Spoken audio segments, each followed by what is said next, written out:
Ovo moj mlađi brat George.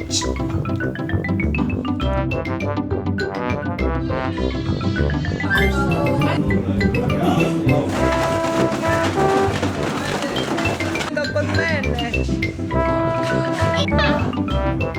Sretan mu rođendan. Tako je. Sretan rođendan. Ian, George babin.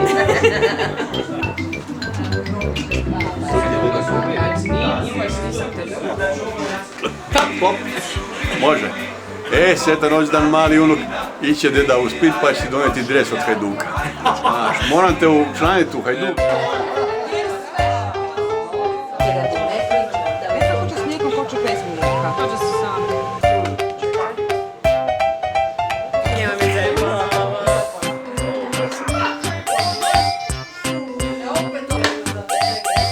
Da, možda ne smiješ da slika.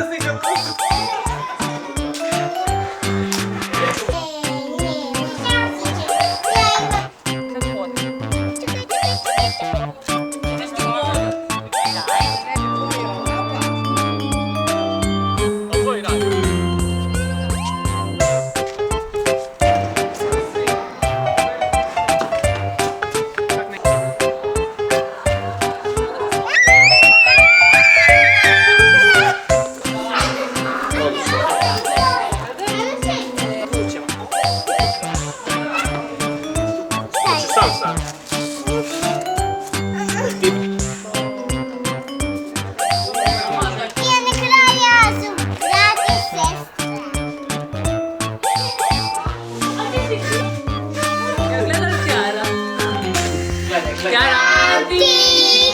Sretan rođendan!